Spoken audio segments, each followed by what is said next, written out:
welcome to the Robin's Nest. We're going to try something a little different. Normally I would just post my opinions and stuff as a post on YouTube. We've tried this before, but I'll try it again. Because I really want to get my point across on a few topics that motorsport related. And I feel like it's probably the best way to do it. We'll do a podcast, I guess. I mean, why not? Everyone else has got one, so I mean, what's it gonna hurt? So I really wanted to start off with talking about some NASCAR stuff. For those who don't know, 2311, Denny Hamlin and Michael Jordan's team, they've been embroiled in a lawsuit for the past few weeks with NASCAR over the charter agreement, which, I'll be clear about this. I think the charter agreement was a terrible idea from day one. I understand that the teams need to make money. I get all that. I just personally think that the charter agreement has done a lot of damage. Because you look back before the charter agreement. I know I'm getting off topic, but bear with me. You look back before the charter agreements were put into place. Any given weekend, you'd go to the racetrack and there'd be, I don't know, 6, 7, 8 guys that would go home, fail to qualify, because the field was full and then some. So you had a lot of guys that were trying to get in, just basically to make a paycheck. Because I mean, if you would just finish last, you'd make a killing back in the day. Well, ever since the charter agreement came along, that's just monetarily, it just doesn't make sense for a lot of guys to try to make the race anymore. It's just the way it is, and that's what they put in place, and I don't like it. You can blame some of that on the recession. I give you that, but I think most of it's due to the charter agreement. And so 2311, they're going to run as an open team next year with their 2 cars. Well, make that a 3rd car, because they announced the other day that Riley Herbst is going to join full-time in the number 35 Monster Energy Toyota. Now, here's my opinion on that. Nothing personal against Riley. I just, he's been in really good equipment basically his entire NASCAR career. And he's won races here and there, but it's not on a consistent basis. I said the same thing when Chase Briscoe was in Xfinity and was getting ready to move up to Cup. Yeah, he was, at least in Chase's case, he was winning races all the time, but there is competition in Xfinity, but if you're with a team like Stewart-Haas, Joe Gibbs, so on and so forth, I mean, realistically, there's a handful of cars in the Xfinity Series that's on the same level. Performance-based, funding, so you should be going out there and winning races all the time. The particular year that Chase was winning races nonstop, there was only literally like 4 or 5 guys that he was competing against on a regular basis. But Riley's been with Joe Gibbs. He's been with Stewart-Haas. He's finally won some races with Stewart-Haas, but I could be wrong. I could be dead wrong. I just don't see it turning into anything fruitful. I could be wrong. I hope I'm wrong. But my main problem is the number 35 is the worst looking number. I don't care what font you use. I don't care. It is awful.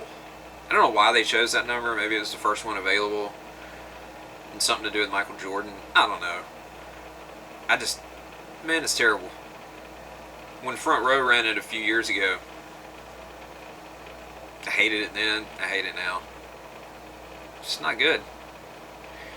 But that doesn't really matter.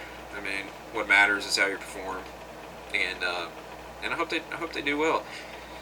I don't know if I know 2311 and Joe Gibbs, they do a lot of crosswork together and share info and that kind of thing. And then so Denny Hamlin had his crew chief switched on him after Phoenix going into 25. And he claims he didn't know anything about it until after it happened. So I don't know if there's a rift there with the litigation going on between him and NASCAR, and Joe Gibbs not on board with that. Just seems a little hinky, in my personal opinion. But I don't know. We'll see. We'll see. Maybe they all just come out next year and start whipping everybody. It'll be an open team and be the only open team I've ever heard of that just whips everybody every weekend. That'd be kind of cool, actually. It'd be cool to see that. But I want to talk about also WRC. So I don't know if anyone that watches my channel watches WRC on a consistent basis, but so you have 3 teams in the top tier. You have M Sport Ford, Hyundai, and Toyota. Okay, so Toyota and Hyundai going into Rally Japan were neck and neck for the manufacturer's title. And then Oyt Tanik, who drives for Hyundai, and Thierry Neuville, who also drives for Hyundai, were neck and neck for the driver's title.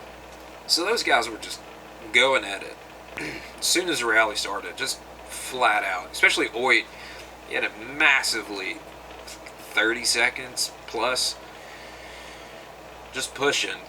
Thierry ended up having a turbo issue, I think either the first or second day of the rally, so he dropped something like 20 seconds. He was way out of the top 10, so once they finally got to a service area where they could get it fixed, he was on the comeback trail. And Oyt, pushing like he was, the margin for errors, there isn't any.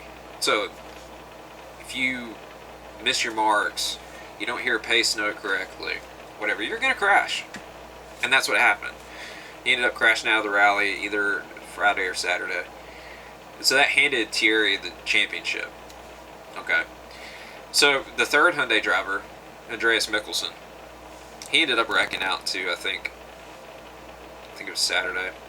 Not really sure. It was one of those days. And so the manufacturer title was starting to slip away from Hyundai. And they went into Sunday with the new rules for this year. You get extra points on the Wolf Power stage and all that kind of stuff on the last day of the rally. So they rebuilt Andreas' car specifically to compete on Sunday. And it got down to the last stage of the rally. And the pressure that was put on Andreas, man, it's unimaginable. So Thierry ran and had a good, solid run, I think, after Andreas. But Andreas, he had to finish top 2, top 3 in order to secure the manufacturer's title for Hyundai. And they showed the onboard footage, and he was on a knife's edge, wide open, and the rear end of the car stepping out in every corner. I mean, it was crazy. But just like Oyt, I mean, you're in that position. One mistake, and it's game over. And he missed his marks in one of the corners, went off the road, hit a little small tree, broke through all that, and ended up landing back on the road and finished the stage. But he dropped something like 5 or 6 seconds, knocked the right front off the car. It was cool to watch, but it was painful to watch too, because I was pulling for Hyundai, to be honest. I was a little biased. But the overall point that I'm trying to get to here is you have the 2 full-time Hyundai cars with Thierry and Oyt. The third one is a rotating cast of drivers. Andreas Mikkelsen ran a couple of rallies this year. Esapaka Lappy. I'm American, so I can't say the name properly. Lappy, we'll just say that. Ran a couple of rallies.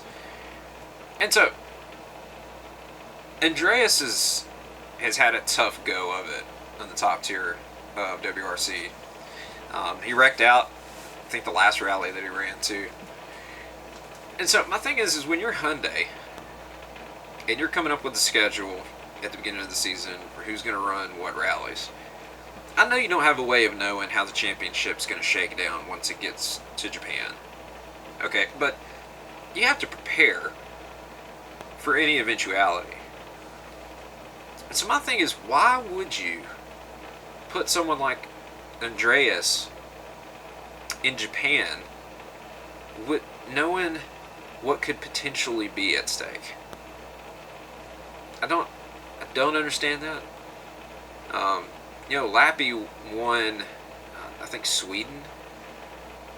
So, I mean, yeah, he's had his fair share of accidents too, but I mean, he's not only won a rally, he's faster than Andreas is. I mean, there's no other way to slice it. He is. And he's been in the position where, the pressure's on you and all that kind of stuff. I know Andreas has in WRC 2, but not so much in WRC 1. I just don't understand the logic, and it ended up biting him because, yeah, Thierry ended up having a good run in the Wolf Power Stage, but Toyota finished, I think they ended up winning the stage. Sebastian Ogier did, 8-time champion, so it's not really shocking. So anyways, they got enough points to win it. I just don't understand. I don't understand the logic. I really don't. It's kind of a similar thing with Toyota too, because Kaylee Rovanpera wasn't running Japan. They're fortunate that they had Ogier. I think Elvin Evans ended up winning the overall rally because of Oit's accident and Thierry having to come from behind. But they're very fortunate, and it all lined up for him. And I'm happy for him. Good for them. That's great. But I think my overall problem with all this too is the fact that we only have 3 manufacturers in WRC 1. That's kind of ridiculous, honestly. I mean, so we're watching Toyota and Hyundai field 3-4 cars to just run against each other, basically, because M Sport is essentially a privateer team. I mean, they get a little bit of support from Ford, but not a ton. Nothing near the level that Toyota and Hyundai do from their parent companies. Why in the world are we down to 3 manufacturers? And then you go to WRC 2, you have Skoda, Citroen, Hyundai, Toyota, Ford. That, I know it's cheaper, which probably has a lot to do with that. But if that's the case, then we need to make some changes to WRC 1. I made this same argument the other day with someone. We were talking about the Repco Supercar Series or V8 Supercar Series in Australia. And it seems, other than when Penske was involved, every year AAA Engineering is just smoking everybody. But the reason for that is they have massive, massive funding from GM. And no one else does. Even the Ford factory teams don't get as much support from Ford as what they do from GM. So they're going to smoke everybody all the time. There's just no way around it. It's the same thing with WRC. It's just, I don't know. I guess my point is it's just annoying. Citroen left a couple of years ago from WRC 1. Which was a shame because, I mean, the C3 is not the best rally car ever made. It's an interesting looking car, I'll say that. It's not the fastest or the most reliable, but at least we had another manufacturer there. And through the years you'll see another manufacturer come and go. Suzuki came and went, Proton. There's been several. Suzuki, Proton. Seat, that's the other one I was thinking about. I don't know, to me it doesn't look like WRC is healthy. It could be, it just doesn't seem that way to me. And it's a FIA sanctioned series, so FIA needs to get their act together. And that's just all there is to it. So anyways, that's it. Just want to give my opinion on the rally this week. And by the way, the Las Vegas GP was the most boring race I've ever watched in my life. I'm sorry, it just was. It absolutely was. I started, and this is no joke, I started to nod off during the race. And I was jacked for it, because I'm in America. Any Formula 1 Grand Prix in America is a good thing. But you get past all the glitz and glamour and, the fact that they're racing by the sphere and that they're on the strip. When you take all that stuff away, the race is not exciting. I'm sorry. This is the second or third year they've been doing it. It's just a total snooze fest, in my opinion. They may disagree with me, but um, Russell just smoked everybody. On top of that, it wasn't even close. Um, there are several tracks in America I think that could reach the threshold very easily of being Formula One viable. There's all these different hoops you got to jump through with your track to make sure that it meets safety specifications, so on and so forth, before FA even gives you the time of day. But I think there's several in America that could clear that would put on better racing than the Las Vegas manufacturer track or the parking lot track in Miami that they use. COTA is a good race. That's case in point right there. There are tracks in America that are way better. But it's all about money, not really results, so it just is what it is. But hey, like I said, just wanted to give my opinion on a couple things. May do this a little bit more often, rather than just making posts all the time. It's a lot easier this way. So, if you like it, like, subscribe, leave a comment, and turn on notifications too, so you don't miss any of our other videos. We'll keep uploading similar stuff that we've been doing with the crash videos from old school NASCAR, and so on and so forth. But yeah, other than that, we will catch you next time. Peace.